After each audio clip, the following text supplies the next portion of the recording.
उठो जागो और तब तक मत रुको जब तक लक्ष्य की प्राप्ति ना हो जाए।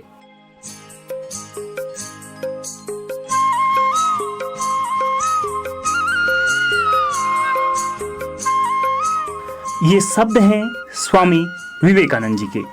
दोस्तों नमस्कार, स्वागत है आपका सामुदायिक रेडियो कुमाऊं वाणी में और मैं हूं आपका अपना रेडियो दोस्त बहादुर संगीनवाल।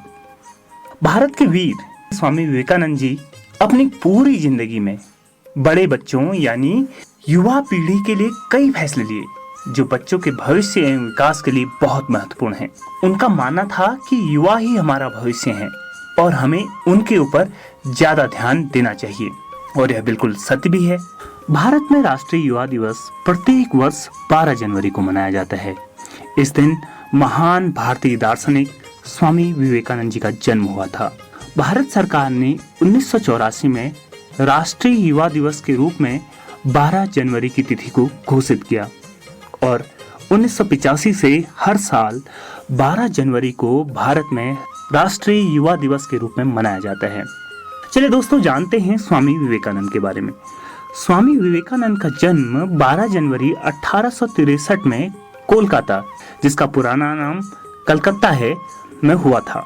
उनका मूल नाम था नरेंद्र नाथ दत्त। उनके पिता विश्वनाथ दत्त कलकत्ता उच्च न्यायालय में एक वकील थे। उनकी माता भुवनेश्वरी देवी एक गृहिणी थी। स्वामी विवेकानंद ने पैदल ही पूरे भारत की यात्रा की। 1893 में शिकागो धर्म संसद में गए और 1896 तक वहीं रहे। शिकागो में उनका दिया गया भाषण आज भी एक मील का पत्थर है। स्वामी विवेकानंद ने 9 दिसंबर 1898 को कलकत्ता के निकट गंगा नदी के किनारे बेलूर में रामकृष्ण मठ की स्थापना की। उन्होंने ही रामकृष्ण मिशन की स्थापना की। स्वामी विवेकानंद एक संत व भारत के सच्चे देशभक्त थे। उन्होंने कई विषयों पर अपने बहुमूल्य विचार दिए। स्वामी विवेकानंद ने योग, राजयोग तथा ज्ञान योग जैसे ग्रंथों की रचना की। स्वामी विवेकानंद की शिक्षाएं देश की सबसे बड़ी दार्शनिक संपत्ति है। इस दार्शनिक गुरु की जन्म तिथि पर युवा दिवस घोषित करने का उद्देश्य आने वाली पीढ़ी में इन पवित्र आदर्शों को पैदा करना है। तो दोस्तों आइए बात करते हैं आज युवाओं को प्रेरित करने के लिए लोग क्या सोच रहे हैं। मैं दीवान सिंह गुप्त ग्राम गजार से हूँ और सभी युवाओं को मैं कोटि कोटि हार्दिक शुभकामनाएं प्रस्तुत करता हूँ इस युवा दिवस पर।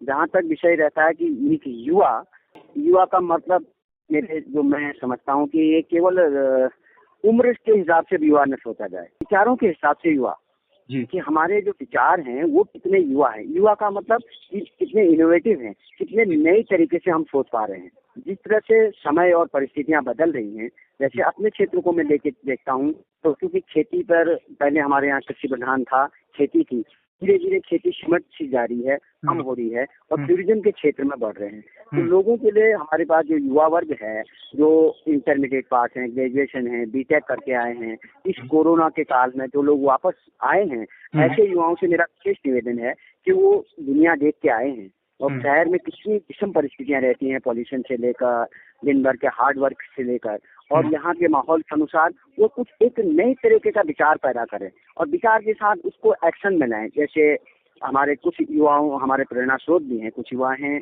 अपने गजार के निवासी हैं, एक पवन पार्क जिनने बेकरी का काम खोला है, एक अपने लड़के हैं जिन्होंने नया एक वॉशिंग पाउडर का काम खोला है। ऐसे कुछ लड़के हैं जिन्होंने आकर के जो अपने क्षेत्र के युवाओं के लिए भी प्रेरणा स्रोत बन गए हैं। कुछ लोग हर्बल में काम कर रहे हैं, जैसे नीचे नकुला चीला के लड़के, पोखरार के लड़कों ने एक अलग करके एक सोसाइटी बना करके जैम जूस जैदी और हर्बल का काम कर रहे हैं।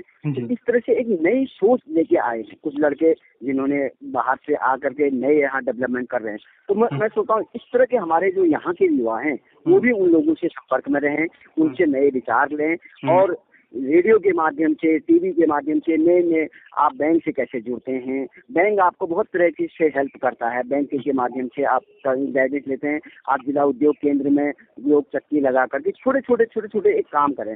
उस काम करने से मुझे लगता है कि एक आपसे मन में फिर नया विचार बनता है। बहुत सारे हम देख रहे हैं, कुछ लोग टेंट का काम करते हैं, कुछ लोग कैटरिंग का काम बहुत तेजी से फैल रहा है अपने क्षेत्र में। तो ये सारे युवाओं के द्वारा ही काम हो रहा है। तो ऐसा एक स्वरोजगार परक जिससे कि पलायन को भी ब्रेक लगे और अपने ही क्षेत्र में रहकर अपने ही लोगों के बीच में सेवा का मौका दें और नए तरीके से सोचे, ये मेरा विचार है। नमस्कार। देखिए बहादुर जी, कोविड-19 के बाद में कई चीज़ों की परिभाषाएं बदल गई हैं। जो लोग कई समय से बाहर को थे, अचानक उन्हें वहाँ से हटना पड़ा। तो जो युवा अपने घर वापस आ गए हैं, उन्होंने कई तकलीफ़ें भी झेली, आते समय भी तकलीफ़ें झेली। तो मेरे हिसाब से उत्तराखंड अब एक ऐसा राज्य है, खास करके हमारा ये पहाड़ी एरिया जो है, इसमें एक तो खेती का स्कोप भी बढ़ता जा रहा है। कोविड-19 के समय हमको एक सीख मिली थी कि खेती ही सरवाइव कर पाई थी उस समय। कोई बड़ी बड़ी कंपनियां, सारी चीज़ें बंद हो गई थी। तो एक तो अपनी जो पुश्तैनी आपके पास में ज़मीन है, छोटी मोटी जो भी एरिया है, उसमें आप वैज्ञानिक तरीके से उसमें खेती करें। आप हमारे यहाँ पे कई संस्थान हैं, CITH है, हॉर्टिकल्चर्स हैं, सारे चीज़ें हैं।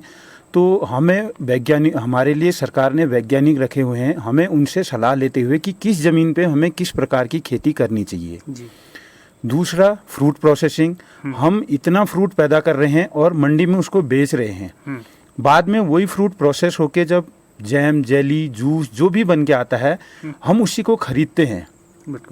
तो सरकार आपको, लघु उद्योग के लिए सरकार आपको पैसा भी दे रही है, उसमें आपको सब्सिडी भी दे रही है। आपको उसने यहाँ पे कई प्रशिक्षण संस्थान उसने खोले हुए हैं। तो हमको उन चीज़ों को करना चाहिए। वहाँ पे हम अपने ही फ्रूट को प्रोसेस करके वैल्यू एडिशन, हमारे पास फ्रूट कम है तो हम उसके अच्छे दाम ले सकते हैं। तीसरा, स्वरोजगार में पर्यटन, होम स्टे।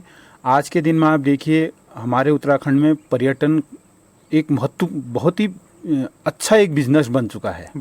तो एक अच्छी खासी रकम भी इससे आती है और भविष्य में इसके कम होने के बजाय इसके बढ़ने के ही ज़्यादा चांसेज हैं।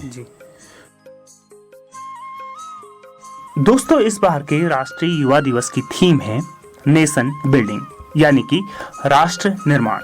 और आप जानते हैं कि भारत एक युवा राष्ट्र है। यहाँ की 60% से अधिक आबादी युवा है और इन्हीं के हाथों देश की बागडोर है। इन्हीं के द्वारा किए गए कार्यों से यह देश आगे प्रगति के पथ पर बढ़ेगा। तो हर एक युवा और समाज के हर व्यक्ति का ये दायित्व है कि युवाओं को उचित मार्गदर्शन दिया जाए एवं उनकी उन्नति, तरक्की और चहुमुखी विकास के लिए हर संभव प्रयास किए जाएं। आज सरकार भी इस दिशा में प्रयास कर रही है और साथ ही अन्य प्रयासों को निरंतर जारी रखना बहुत जरूरी है। इसी के साथ अपने रेडियो दोस्त बहादुर संगीनवाल को दीजिए इजाजत। नमस्कार।